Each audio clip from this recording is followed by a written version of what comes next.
Funtown, USA. Dr. King now relates an experience bemoaning the injustice of bigotry upon the heart of a little Negro child. He explains the evils of segregation to his daughter of adolescent age.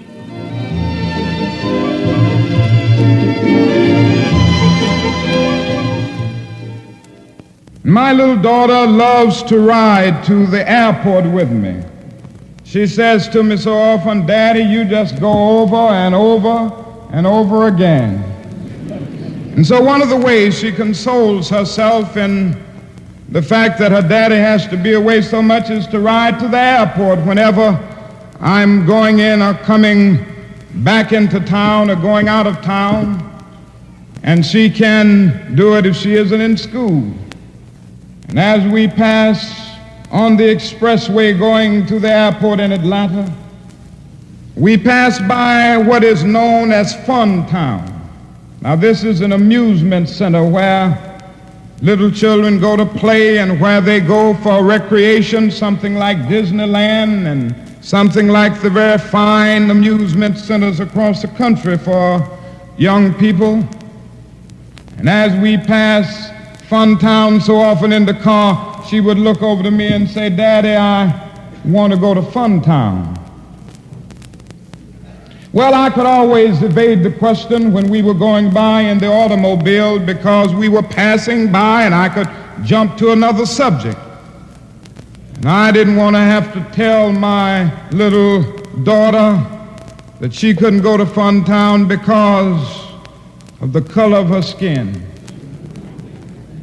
But then the other day we were at home, and like most children, she likes to look at television, and she was looking at television and they were advertising Funtown, and she ran downstairs and said, "Daddy, you know I've been telling you I want to go to Funtown, and they were just talking about Funtown on the television, and I want you to take me to Funtown." No, I stood there speechless. How could I explain to a little 6-year-old girl that she couldn't go to Funtown because she was colored? I had been speaking across the country talking about segregation and discrimination, and I thought I could answer most of the questions that came up, but I was speechless for the moment. I didn't know how to explain it. Then I said to myself, I've got to face this problem once and for all. And I took her and called over. My wife was sitting on the other side of the table, and I took my little daughter and told her to have a seat on my knees. And she jumped up in my lap, and I looked at her and I said, "Yolanda, we have a problem." Said, "You know, some people don't do the right things and they are misguided. And so they have developed a system where white people go certain places and colored people go certain places." And I said they have Funtown like that so that they don't allow colored children to go to Funtown. And then I looked at her at that point because I didn't want her to develop a sense of bitterness. I didn't want her to grow up with a sense of hatred and bitterness in her heart. And so I had to rush on and say, "But now all white people aren't like this. There are some white people right here in Atlanta who would like for you to go to Funtown, and there are some all over the country who are right on this issue. Still, there are those who have been misguided."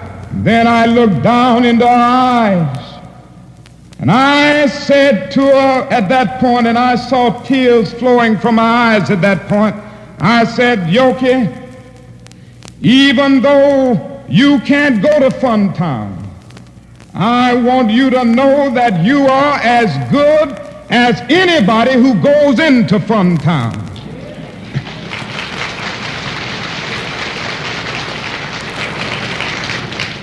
And I want you to know, Yoki, that some of us are working hard every day to get Funtown open and to get many other places open.